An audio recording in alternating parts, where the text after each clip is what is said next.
Hello అందరికీ welcome back to our channel Dhanyasri vlogs. ఇవాల్టి video వచ్చేసేసి క్యాబేజీ కోడిగుడ్డు పొరటు, అదేనండి క్యాబేజీ ఎగ్ బుర్జీ కూడా అనొచ్చు. దీన్ని ఎలా ప్రిపేర్ చేసుకోవాలో ఇప్పుడు చూద్దాం.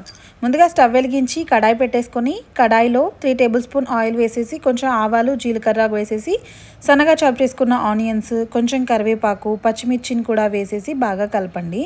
సో ఇది కొంచెం లైట్గా ఫ్రై అయిపోయిన తర్వాత రుచికి సరిపడినంత సాల్ట్, ఒక చిన్న టీ స్పూన్ అల్లం వెల్లుల్లి పేస్ట్ వేసి పచ్చివాసన పోయేదాకా మగ్గనివ్వాలి. సో ఇదంతా కూడా బాగా ఫ్రై అయిపోయిన తర్వాత ముందుగా సన్నగా చాప్ చేసుకున్న క్యాబేజీని కూడా వేసేసి బాగా ఫ్రై చేయాలి. క్యాబేజీని చాలా సన్నగా చాప్ చేసుకోవాలి, అప్పుడే మనకి తొందరగా ఫ్రై అవుతుంది. తర్వాత ఇందులోకి చిటికెడు పసుపు వేసుకొని దీని మీద లిడ్ క్లోజ్ చేసేసి ఒక 15 మినిట్స్ లో ఫ్లేమ్లో ఫ్రై చేయాలి.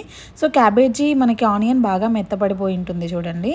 ఇందులోకి కొంచెం కారం, ధనియా పౌడర్ కూడా యాడ్ చేసుకొని మంచిగా మిక్స్ చేసేసుకొని ఇప్పుడు ఒక 4 ఎగ్స్ని ఇందులోకి పగలగొట్టి వేసేసుకుంటున్నాను. చాలా అంటే చాలా టేస్టీగా ఉంటుంది. డెఫినెట్లీ మీరు అందరూ ట్రై చేయాల్సిన రెసిపీ అనమాట.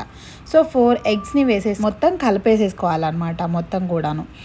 సో ఇలా బాగా కలిపేసేసి ఒక 5 మినిట్స్ హై ఫ్లేమ్ మీద మాత్రం బాగా ఫ్రై చేయాలి. సో ఫ్రై అయిపోయిన తర్వాత లాస్ట్లో ఇందులో కొంచెం గరం మసాలా అలాగే కొంచెం కొత్తిమీర వేసేసుకొని బాగా కలపాలన్నమాట. హై ఫ్లేమ్ మీద బాగా టోస్ట్ చేయాలి, అటు ఇటు మంచిగా కలపాలి. సో ఇప్పుడు మనకి క్యాబేజీ ఎగ్ పొరుటు రెడీ. ఈ ఎగ్ పొరుటు పప్పులో కానీ, సాంబార్లో కానీ, పప్పుచారులో కానీ కాంబినేషన్ సూపర్గా ఉంటుంది. కానీ ఇప్పుడు అవేమీ లేకుండా డైరెక్ట్ ఇలాగే తినేస్తున్నాను అనమాట. సో సింగిల్ కర్రీ కూడా చాలా టేస్టీగా ఉన్నిందనమాట. ఎంత టేస్ట్ అంటే అసలు మాటల్లో చెప్పలేను. క్యాబేజీ ఫ్లేవర్ అంటే చాలామందికి నచ్చదు కదా, వాళ్ళు కూడా చాలా ఇష్టంగా తింటారు. మీరు కూడా డెఫినెట్గా ఒకసారి ట్రై చేసి ఎలా ఉంది కామెంట్ సెక్షన్లో కామెంట్స్ చేయండి.